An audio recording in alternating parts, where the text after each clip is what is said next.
একদম সকালবেলা থেকে ভিডিওটি শুরু করেছি, আর আজকে পুরো ভিডিওটা দেখার জন্য তোমাদেরকে অনুরোধ রইল। আবারও কিছু কাজের জিনিস শেয়ার করব। দাও না।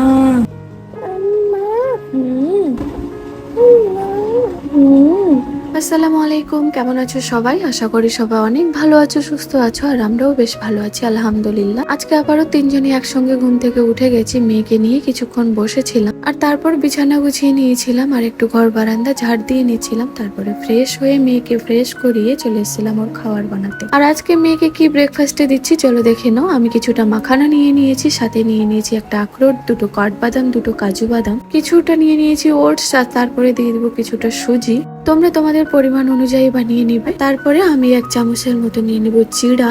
সবটিকে একসঙ্গে ড্রাই রোস্ট করে নিব। ভালো মতো ড্রাই রোস্ট হয়ে যাওয়ার পর কিছুক্ষণ রেখে দিব ঠান্ডা হওয়ার জন্য। এদিকে হোমের পাপাও রেডি হয়ে গেছে দোকান যাওয়ার জন্য, তাই এখন আগে আমরা নিচে যাব, ওকে কফি করে দিব। যেহেতু মেয়ে ঘুম থেকে উঠে একবার দুধ খেয়েছে, তাই ওর খাওয়াটা একটু আমি লেট করছি। আচ্ছা, আমি নিচের কাজ সেরে উপরে চলে এসেছিলাম, আর ততক্ষণে এগুলো ঠান্ডা হয়ে গেছে। আমি এবার সবকিছু গুঁড়ো করে নিব, সাথে আমি দুটো খেজুর এড করেছি। এবার সবকিছুকে একসঙ্গে জল দিয়ে কিছুক্ষণ রান্না করে নিব। আর আমি মিষ্টির জন্য একটু গুড় ইউজ করেছি, তবে আমি বলবো 1 বছরের নিচে বাচ্চাকে শুধু খেজুর দিয়েই খাওয়াতে। আর এই খাওয়াটা সব বাচ্চাদের জন্য হেলদি একটা ব্রেকফাস্ট। আচ্ছা, খাওয়া রেডি করে ওকে খাইয়ে দিয়েছিলাম। তারপরে না আমি চলে এসেছিলাম ঘরের পর্দা চেঞ্জ করার জন্য। আর তোমাদেরকে অনেক অনেক ভালোবাসা, যারা আমার ভিডিওতে এত সুন্দর ভালোবাসা দিচ্ছ, এত সুন্দর কমেন্ট করে যাচ্ছ। আচ্ছা, আবারও বলছি, তোমরা সুন্দর একটা কমেন্ট করে নিজের নাম লিখে যেও। আমি আমার নেক্সট ভিডিওতে তোমাদের নাম সমেত কমেন্ট পড়বো। আচ্ছা, পর্দাটা কেমন লাগছে গো? আমার তো খুব ভালো লেগেছে, এটা আমাকে আমার মা দিয়েছিল। এদিকে আমি স্নান করে কাপড় খেঁচে রেডি হয়ে গেছি, আর সাথে মেয়েকেও স্নান করিয়ে দিয়েছি, আর সাথে ওর দুপুরের খাবারও বানিয়ে নিয়েছি। এবার মেয়ের সাথে একটু মস্তি করছিলাম, ওকে বলছিলাম আম্মু এবার তুমি খাবে।